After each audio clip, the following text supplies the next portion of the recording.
70% ಆಗಿದೆ. ಸಿದ್ದರಾಮಯ್ಯನವರು now also is most powerful. ಸಿದ್ದರಾಮಯ್ಯನವ್ರನ್ನ ಕಡೆಗಣಿಸಿ ರಾಜಕಾರಣವನ್ನ ಮಾಡೋದು ಅಷ್ಟು ಸುಲಭ ಅಲ್ಲ. ಯಾರು ಮಾಸ್ ಲೀಡರ್ಸ್ ಇರ್ತಾರೆ, ಅವ್ರ ಅಧಿಕಾರದಲ್ಲಿ ಇರಲಿ ಇಲ್ಲದೆ ಇರಲಿ ಅವ್ರ ಪ್ರಭಾವ ಅಂತೂ ಇದ್ದೇ ಇರುತ್ತೆ.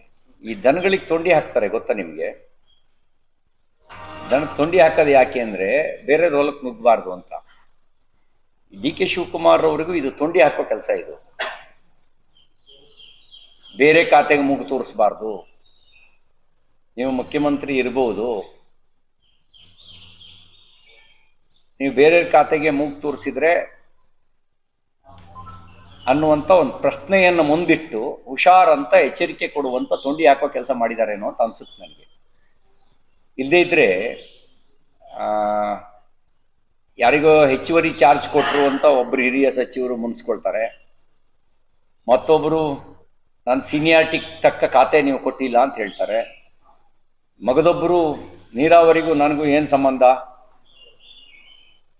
ಬಹುಶಃ ಬೆಂಗಳೂರು ಆಗಾಗ ಮುಳುಗಿ ಸುದ್ದಿ ಆಗುತ್ತಲ್ಲ, ಹಾಗಾಗಿ ರಾಮಲಿಂಗಾರೆಡ್ಡಿ ಅವರಿಗೆ ನೀರಾವರಿ ಖಾತೆ ಕೊಟ್ಟಿರ್ಬೋದು. ಯಾಕೆಂದ್ರೆ ಬೆಂಗಳೂರೇ ಒಂದು ದೊಡ್ಡ ಕೆರೆ ಥರ ಆಗಿದೆ.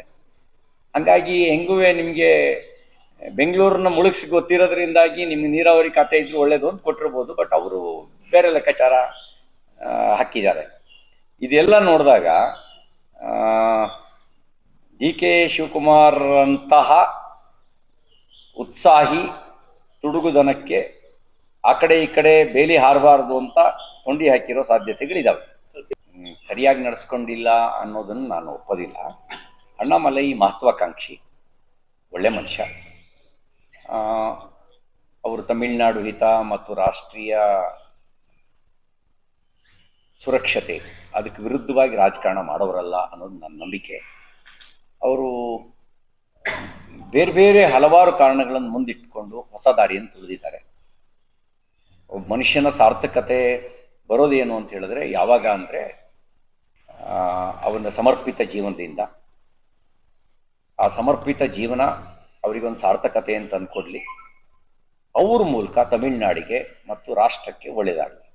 ನಾನು ಎಲ್ಲ ವಿತ್ ಆಲ್ ರೆಸ್ಪೆಕ್ಟ್ ಅವರೆಲ್ಲವನ್ನು ಗೌರವಿಸ್ತಾ, ಲಾಭ ನಷ್ಟದ ಲೆಕ್ಕಾಚಾರ ಹಾಕುವಷ್ಟು ಮಟ್ಟಿಗೆ ನಾವು ಲಾಭವನ್ನೂ ತಮಿಳುನಾಡಲ್ಲಿ ಗಳಿಸ್ಕೊಂಡಿರಲಿಲ್ಲ.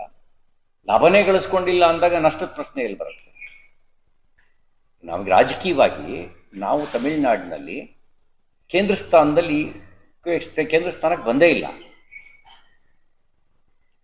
ಕೇಂದ್ರ ಸ್ಥಾನಕ್ಕೆ ಬಂದೇ ಇಲ್ಲ ಅಂದಾಗ ನಿಮಗೆ ಲಾಭನೇ ಬಂದಿಲ್ಲ ಅಂದಾಗ ನಷ್ಟದ ಪ್ರಶ್ನೆ ಬರೋದಿಲ್ವ? ರಾಜಕಾರಣದಲ್ಲಿ ನೀವೇನು ಊಹೆ ಮಾಡ್ತಿದ್ದೀರೋ ಅದು ಸರಿಯಾದ್ದಲ್ಲ.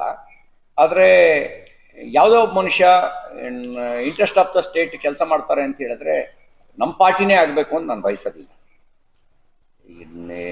ದೇಶಭಕ್ತಿ ಇಟ್ಕೊಂಡು ತಮಿಳು ಗೌರವವನ್ನು ಉಳಿಸ್ಕೊಂಡು ರಾಜಕಾರಣ ಮಾಡ್ತಾರೆ ಅಂತ ಹೇಳಿದ್ರೆ ಅವ್ರು ಬಿ ಜೆ ಪಿಲೇ ಇರಬೇಕು ಅಂತ ನಾನೇ ಯಾಕೆ ಬಯಸ್ತೀನಿ? ಬಿ ಜೆ ಪಿಲಿ ಇದ್ರೂ ಒಳ್ಳೇದು ಅಂತ ಆಶಯ ವ್ಯಕ್ತಪಡಿಸ್ತೀನಿ. ಇನ್ನೊಂದು ಮಾರ್ಗದಲ್ಲಿ ಅವರು ಒಳ್ಳೇದು ಮಾಡ್ತೀವಿ ಅಂತ ಹೇಳಿದ್ರೆ ಮಾಡಿ ಅಂತ ಹೇಳ್ತೀವಿ.